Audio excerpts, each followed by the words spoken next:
Welcome to Pisa! Today I'm going to share with you the most perfect day trip itinerary to Pisa.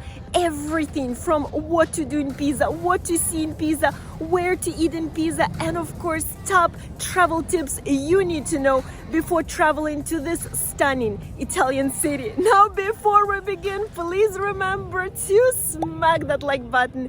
And if you're new to my channel and my vibe, and the vibe of this channel resonates with you, I invite you to subscribe. All right, fabulous people, let's go explore Pisa. If you want to enjoy Pisa to the fullest, I recommend starting your day trip to Pisa as early as possible, before the big crowds and urban noise. Trust me, having just a few moments in the Piazza dei Miracoli or the Square of Miracles to yourself will guarantee the most perfect start to your Pisa day trip. Now, I'm sure you're wondering if it's worth seeing the entire complex or just the Leaning Tower of Pisa. And I can say with all certainty, definitely see the entire Pisa Cathedral complex.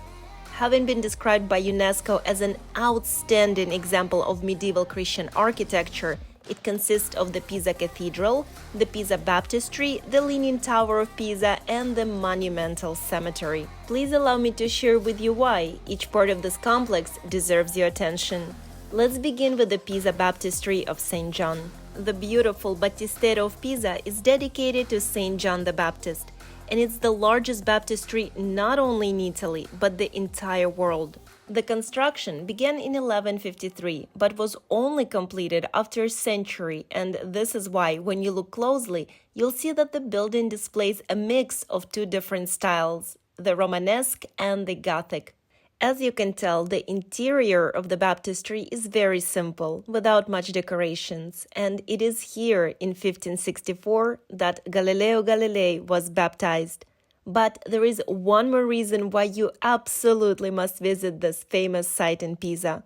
The vault of the baptistry consists of a double dome, which gives it the most exceptional acoustics. And if you guys want to experience this one-of-a-kind acoustic effect for yourself, then you should definitely know that every 30 minutes the doors of the baptistry get closed, and then one of the attendants on duty actually gives you a brief demonstration of how this astonishing acoustic effect actually works and sounds.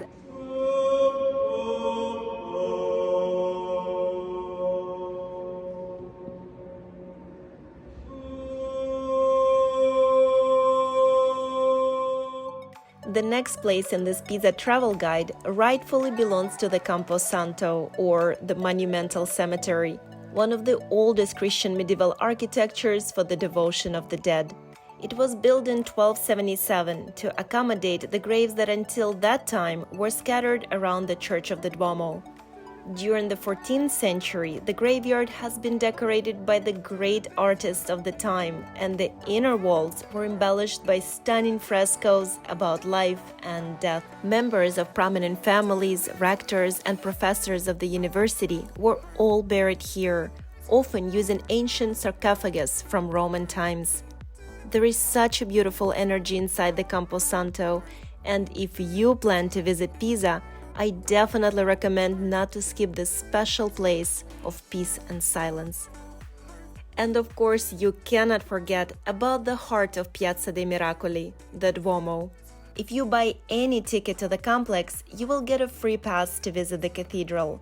Now, if you want to see and explore the entire complex, including the Leaning Tower, the price of the ticket is currently 27 euros, and it can be easily purchased on the official website. Just make sure to book it in advance, especially during the high season. One thing for you to keep in mind, fabulous people, is that only for Leaning Tower you will have a specific visiting time indicated on your tickets. And for the rest of the sites, be it baptistry or cathedral, you can show up at any time. Before you enter the Duomo, pay close attention to the stunning details of the bronze doors, made by Florentine artists in the 17th century, after the original wooden doors were destroyed in the fire of 1595. As you begin exploring the Duomo, you will notice different stylistic elements, from classical to Byzantine and Islamic, perfectly blending together and reflecting the international presence of Pisan merchants at that time. The 68 monolithic columns were brought here from Sardinia. They represented how many churches were in Pisa at the time of the cathedral's construction. And as you look up, you will see a stunning golden ceiling that was added during the Medici's rule in the 16th century. Before you leave, don't forget to explore the marble pulpit by Giovanni Pisano, a true artistic highlight of the cathedral. With the precise calculation of light and shadow, it represented a new concept in medieval sculptures, with figures seemingly stepping out of the frame. The Duomo of Santa Maria Assunta in Pisa is a true masterpiece of the Romanesque period, and it's definitely a sight to behold. And of course, your visit to Pisa cannot be complete without exploring the symbol of Pisa and one of Italy's signature sites, the Leaning Tower. For centuries, the Leaning Tower of Pisa has been creating admiration and concern to both experts and tourists. It was even proposed as one of the 7 wonders of the world. One thing that you should know is that you cannot carry anything with you, not even a small purse. Everything has to be deposited in a lock room just right next to the Leaning Tower. It's a very quick, very easy way to store your purses or backpacks or anything else that you have with you, but you absolutely cannot carry anything inside. The construction of the tower began in 1173 and continued for over 200 years due to the onset of a series of wars, debt, and hopeless attempts by engineers and architects to correct the lean. With 207 columns ranging around 8 stories, the Leaning Tower of Pisa is more than 16 feet of perpendicular, and as you start climbing to the very top, trust me, you will not only see it, but you will definitely feel it as well. Guys, this is such a crazy experience because at first you start leaning to your right and then you have to compensate, so you balance yourself out and then you start leaning to the left, and the whole experience is just insane because the entire time all you're doing is trying to find your equilibrium. As the architects and engineers try to correct the lean by making the remaining stories shorter on the uphill side, due to the foundation stones being laid on the soft ground consisting of clay, fine sand, and shells, the tower unfortunately or fortunately continued to lean more and more. With over 5 million visitors per year, this world-famous Italian landmark reminds us once again that it's our own imperfections that make us so special, unique, and attractive.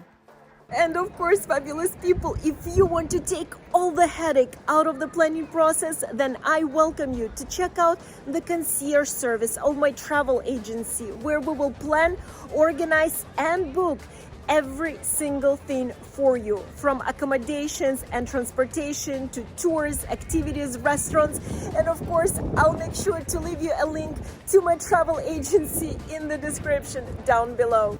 After all the sightseeing in Pisa, I'm sure you'll be ready to discover the food scene in this part of Tuscany, and I have just the perfect place for you. So fabulous people, just so you know, in case this is your first time in Pisa and you are not sure what you should try, you should definitely know that Pisa always had very strong ties to the sea, and therefore most of their popular traditional dishes will definitely involve seafood. And there is no better place in town for all the seafood lovers than Branzo. Every plate is a perfect combination between the sense of the sea and the rhythms of the city, resulting in the freshest traditional dishes with a touch of innovation and creativity. And the taste? This is insanely good. Insanely good, oh my god. And if you're not sure what to order, I recommend their limited edition burger with lime scampi tartare, basil mayonnaise, and fried courgette flowers stuffed with ricotta and Parmesan cheese. Another excellent lunch option and one of locals' absolute favorites is I Porci Comodi. It's a perfect place if you're looking for something quick and delicious on the go. Their panini options are endless and will definitely satisfy anyone, from meat lovers to vegetarians. I also recommend ordering one of their legendary charcuterie boards that consists of everything from local meats and salami to cheeses and breads with jams. The service is always friendly and welcoming, and of course, they will always recommend a glass or a bottle of local Tuscan wine to go with your meal.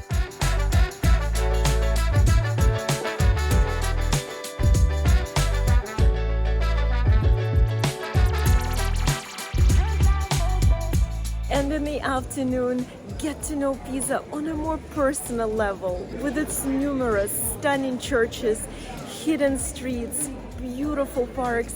This city has so much to offer, so don't leave Pisa just yet. Give it another couple of hours to really soak up the atmosphere of the city.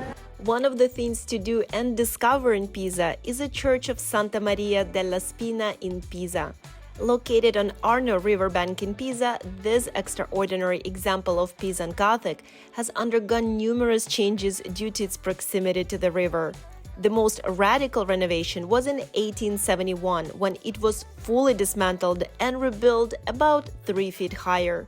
As you explore the church, you will find an impressive Madonna of the Rose by Andrea and Nino Pisano, as well as temporary exhibitions that are occasionally hosted inside the building. Santa Maria della Spina in Pisa is open to the public just a few times a week, and if you are doing Pisa travel, visiting this little gem is an absolute must. Another church that should definitely be on your list of things to do in Pisa is the Chiesa di Santa Caterina.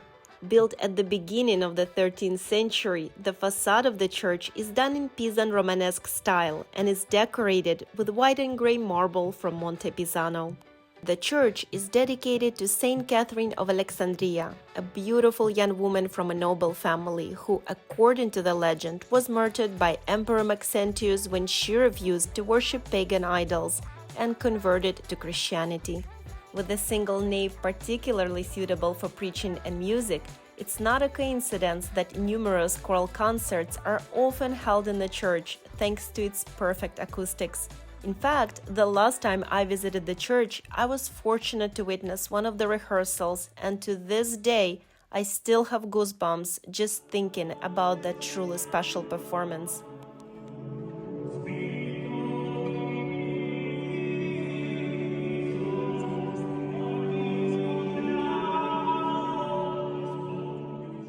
Renowned for its marble cathedrals, Leaning Tower, and historic piazzas, there is one hidden gem of Pisa that often gets overlooked, and that is the Orto Botanico di Pisa, or the Botanical Garden of Pisa. Founded in 1543, it was the first university botanical garden in Europe, and to this day is still operated by the University of Pisa.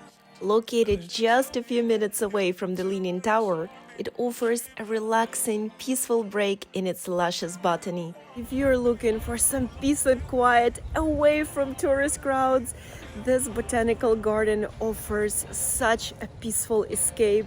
As you stroll past gardens with fountains and water lilies, admire plants from every corner of the world, and have a quiet moment to yourself among the scents of mint, sage, and rosemary, you will fall madly in love with this side of Pisa, rarely discovered by tourist crowds.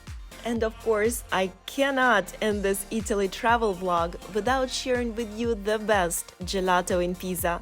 Favorite among locals, Gelateria De Coltelli offers unique flavors, only natural ingredients, and the friendliest stuff. A perfect way to end your trip to Pisa. Alright, fabulous people, thank you so much for watching this Pisa travel guide. I truly hope that you found it useful and beneficial. And before you go and start packing for your trip to Italy, please remember to smack that like button. And if you're new to my channel and my vibe, and the vibe of this channel resonates with you, I invite you to subscribe. And I truly hope to see you all in my next video.